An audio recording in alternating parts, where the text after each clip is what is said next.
Assalamualaikum warahmatullahi wabarakatuh. Perkenalkan, saya Gania Rifana dari kelas 11 MIPA 4, nomor absen 15. Kali ini saya akan mempresentasikan materi mengenai kerjasama ekonomi internasional. Jadi langsung saja kita ke pengertian dari kerjasama ekonomi internasional ini. Jadi apa itu kerjasama ekonomi internasional? Kerjasama ekonomi internasional adalah kerjasama yang menunjukkan hubungan antar negara dalam bidang ekonomi dengan dasar kepentingan tertentu untuk dapat meningkatkan kesejahteraan ekonomi, pertumbuhan ekonomi, dan peningkatan struktur kegiatan ekonomi nasional.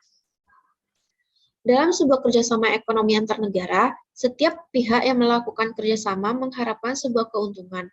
Hal itu dapat dilihat dengan salah satu contohnya, yaitu dalam kerjasama negara maju dan negara berkembang. Negara maju membutuhkan bahan mentah untuk diolah dan diproduksi, sedangkan negara berkembang membutuhkan mesin, peralatan, teknologi, dan modal dari negara maju.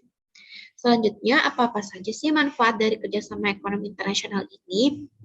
Nah, setiap negara berusaha memperoleh manfaat dari kerjasama ekonomi internasional. Dengan bekerja sama, tiap-tiap negara dapat saling memenuhi kebutuhan dalam negeri.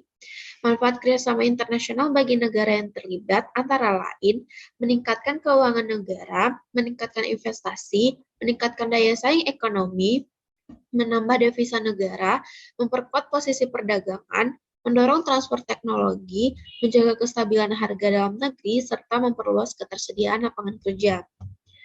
Nah, kerjasama ekonomi internasional tadi katanya dapat meningkatkan keuangan negara. Maksudnya di sini adalah adanya kerjasama ekonomi internasional memudahkan penyaluran bantuan berupa pinjaman dana luar negeri. Bagi negara berkembang, dana pinjaman menambah keuangan negara yang dialokasikan untuk melaksanakan pembangunan fasilitas atau infrastruktur publik. Selanjutnya, yaitu manfaatnya dapat meningkatkan investasi. Kerjasama ekonomi internasional mendorong suatu negara berinvestasi di negara lain. Sebagai contoh, Indonesia dan Jepang sepakat meningkatkan kerjasama di bidang ekonomi, politik, maritim, dan sosial budaya. Makin besar investasi Jepang, diharapkan makin tinggi tingkat pertumbuhan ekonomi Indonesia. Selanjutnya, meningkatkan daya saing ekonomi. Wilayah Indonesia kaya akan sumber daya alam.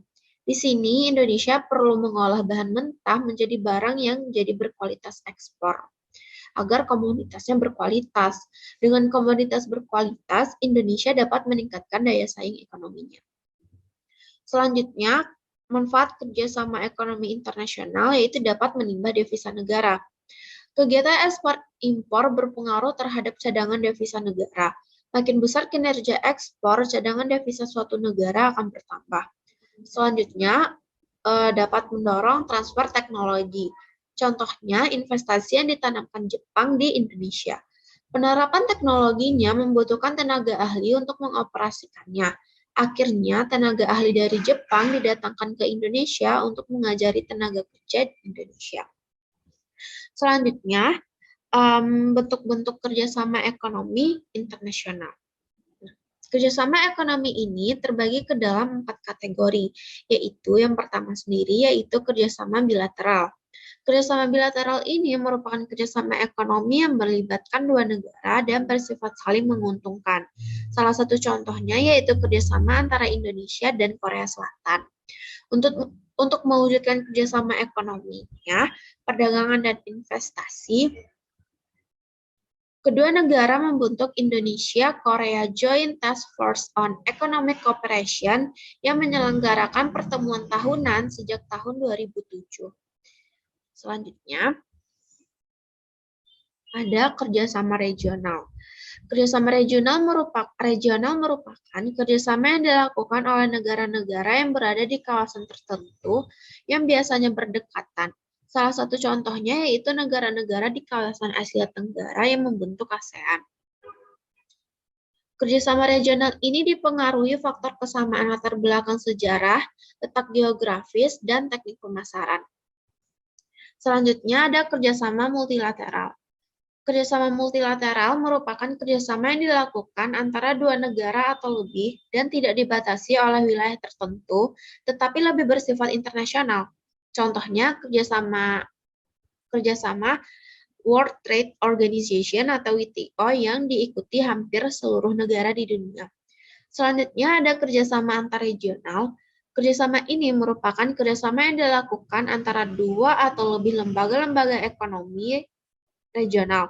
Salah satu contohnya adalah kerjasama negara-negara ASEAN dengan negara-negara Uni Eropa. Yang kelima ada kerjasama subregional. Kerjasama ini merupakan bentuk kerjasama beberapa negara di subkawasan yang letaknya berdekatan secara geografis. Contoh kerjasamanya yaitu Brunei, Indonesia, Malaysia, dan Filipina. IS ASEAN Growth Area atau BMP AGA, dan Indonesia, Malaysia, Thailand Growth Triangle. Selanjutnya, saya menjelaskan mengenai lembaga kerjasama ekonomi internasional. Yang pertama ada ASEAN. ASEAN atau Association of Southeast Asian Nations. Ini merupakan bentuk kerjasama regional antara negara-negara Asia Tenggara. ASEAN didirikan pada tanggal 8 Agustus 1967 di Bangkok dengan tujuan untuk mempercepat proses pertumbuhan ekonomi, sosial, dan kebudayaan Asia Tenggara, meningkatkan perdamaian dan stabilitas regional, dan meningkatkan kerjasama dan saling membantu untuk kepentingan bersama. Pada mulanya jumlah anggotanya adalah 5 negara, yaitu Indonesia, Malaysia, Singapura, Thailand, dan Filipina. Pada tahun 2010 jumlah anggota ASEAN menjadi 11 negara, yaitu Indonesia, Malaysia, Singapura, Thailand, Filipina, Brunei Darussalam, Vietnam, Kamboja, Laos, Myanmar, Timor Leste. ASEAN makin berkembang seiring kesepakatan pemimpin negara-negara ASEAN untuk membentuk kawasan perdagangan bebas ASEAN atau AFTA dalam waktu 15 tahun. Lembaga selanjutnya ada ASEAN Free Trade Area atau AFTA, merupakan kesepakatan perdagangan bebas antar negara yang tergabung dalam ASEAN. Tujuan pemberlakuan AFTA antara lain meningkatkan pertumbuhan ekonomi yang merata dan berkesinambungan, meningkatkan ekspor dan impor, serta meningkatkan investasi bagi negara ASEAN. Pembentukan AFTA berasal dari pertemuan negara anggota ASEAN pada KTT 4 ASEAN di Singapura pada Januari 1992.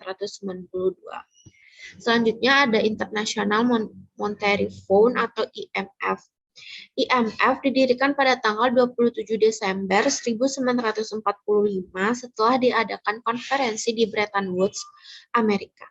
Pembentukan IMF bertujuan untuk mengatur pembayaran internasional akibat perang. IMF berperan mengawasi bekerjanya sistem keuangan internasional, membantu stabilisasi nilai tukar dan model hubungan nilai tukar antar negara anggota, serta membantu negara anggota dalam memulihkan kesulitan neraca pembayaran dengan memberikan kredit jangka pendek dan cadangan mata uang atau devisa. Selanjutnya ada Masyarakat Ekonomi ASEAN atau MEA. MEA dimaksudkan untuk mengentaskan kemiskinan serta meningkatkan pertumbuhan ekonomi guna mencapai kemakmuran secara merata dan berkelanjutan. Karakteristik MEA antara lain pasar tunggal dan basis produksi, kawasan ekonomi berdaya saing tinggi, kawasan dengan pembangunan ekonomi merata, serta kawasan yang terintegrasi penuh dengan ekonomi global. Lembaga yang kelima ada Asia Pacific Economic Cooperation atau APEC.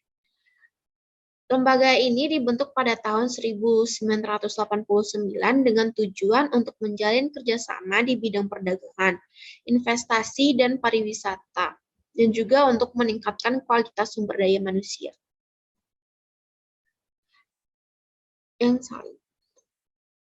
APEC dipahami sebagai bentuk kerjasama ekonomi regional antara negara-negara yang berada di kawasan Asia Pasifik.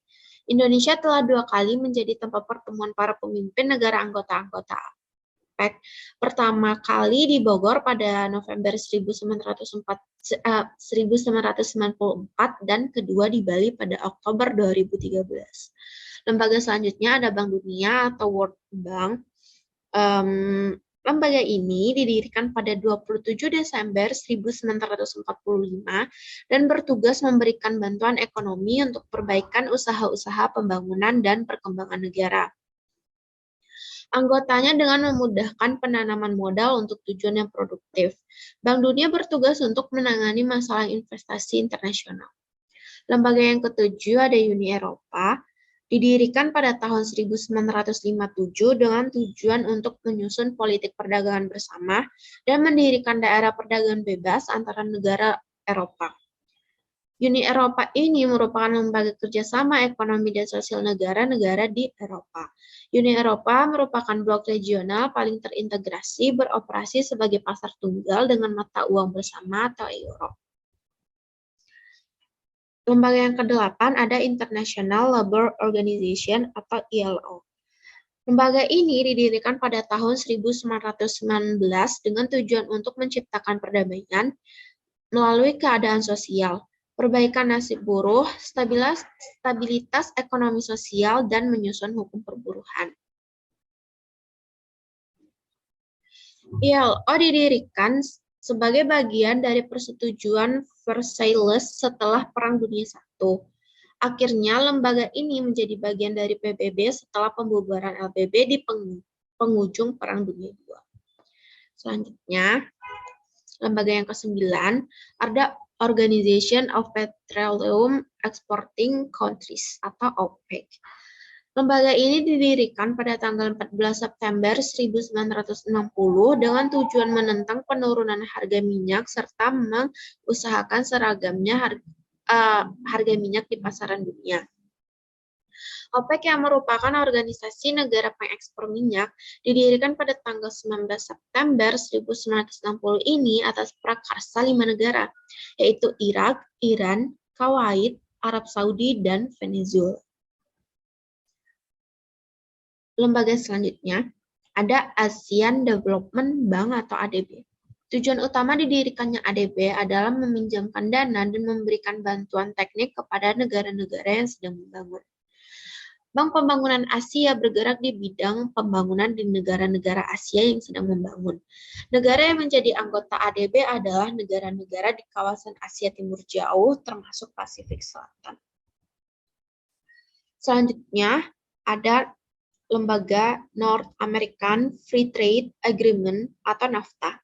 Ini didirikan pada tanggal 12 Agustus 1992 untuk memajukan dan meningkatkan perdagangan di kawasan Amerika Utara.